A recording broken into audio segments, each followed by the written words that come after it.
आइए अंग्रेजी में बातें करें कि अगले पार्ट में हम आपका स्वागत करते हैं। Let's talk in English. First of all I would like to say if you are new at my channel तो आपको मेरा चैनल सब्सक्राइब कर लेना चाहिए। और अब ध्यान से सुनिए, let's talk in English second part में हम पढ़ेंगे सेंटेंस के विषय में। This is sentence and our today's topic is knowing sentences only. तो सबसे पहले we should know the definition of sentence. Sentence को जानने के लिए हमको इसकी परिभाषा जाननी होगी। Sentence is the group of word which makes complete sense. Sentence क्या होता है? द ग्रुप ऑफ वर्ड्स, जो वर्ड्स होते हैं उनका ग्रुप होता है सेंटेंस, जिसका पूरा अर्थ होता है।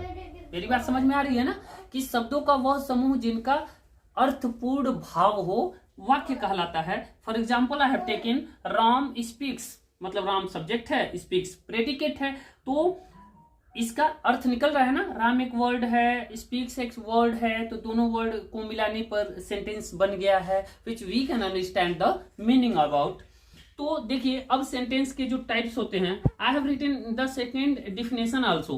देखिए पहले डिफिनेशन में कहा गया है अ ग्रुप ऑफ वर्ड, मतलब शब्दों का वह समूह जिसका अर्थपूर्ण भाव हो, वाक्य कहलाता है। और दूसरा है कि एक वाक्य में एक सब्जेक्ट होता है और एक ही प्रेडिकेट होता है, यह बिल्कुल मत भूलिएगा। अब देखिए टाइप्स, सेंटेंस के जो टाइप होते हैं, assertive sentence, interrogative sentence, imperative sentence, exclamatory sentence, optative sentence. ये 5 जो सेंटेंस होते हैं, ये 5 टाइप होते हैं सेंटेंस के। पहला स्वीकारात्मक वाक्य। स्वीकारात्मक वाक्य जो होते हैं 2 प्रकार के होते हैं। I will tell you in the next video. नहीं तो आप डिस्क्रिप्शन में दिए गए लिंक पर क्लिक करके आप इसको पूरी तरह से पढ़ सकते हैं। इंट्रोगेटिव सेंटेंस है। इंट्रोगेटिव सेंटेंस प्रश्नवाचक वाक्य होते हैं। कितने प्रकार के होते हैं, क्या होते हैं?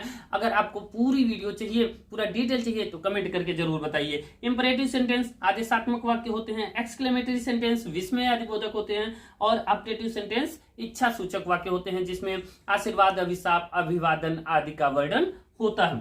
तो डियर फ्रेंड्स, सबसे पहले देखिए हम जो बात कर रहे थे कि आज सिर्फ एक छोटी सी बात, अगर हम छोटे छोटे वाक्य को जानेंगे, वाक्य को कैसे जानेंगे, how do we know about sentence. Sentence की परिभाषा हम जान गए, सेंटेंस के जो होते हैं टाइप्स हम जान गए, लेकिन सेंटेंस होता क्या है? सी ग्रुप ऑफ वर्ड्स होता है। ग्रुप ऑफ वर्ड्स होता है, आई हैव टोल्ड यू। और वर्ड्स जो होता है ये क्या होता है? ग्रुप ऑफ लेटर्स होता है। I have written here group of letters. और लेटर्स क्या होते हैं ये तो आप अच्छी तरह से जानते होंगे।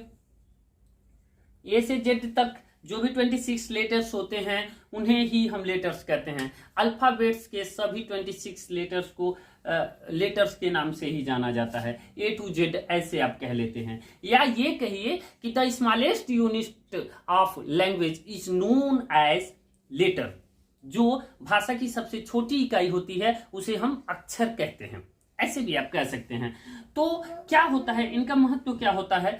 जब हम स्पीक इंग्लिश में आते हैं, स्पोकन इंग्लिश में आते हैं, तो क्या इनका इंपॉर्टेंस होता है?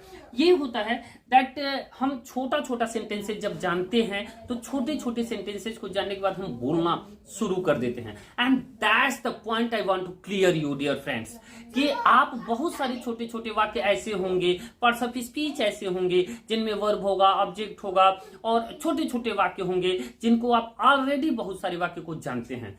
But you will have to determine for what do you speak those things। उन चीजों को क्या आप बोलते हैं जिन्हें आप ऑलरेडी जानते हैं। Go, come here, sit down, silent, please speak, ये सब आप बोलते हैं। अगर नहीं बोलते हैं ना तो आज ही से बोलना शुरू कर दीजिए। और हमारे चैनल पर यदि आप नए हैं तो सब्सक्राइब कर लीजिएगा। अंत तक वीडियो देखने के लिए बहुत बहुत धन्यवाद आपका। नमस्कार।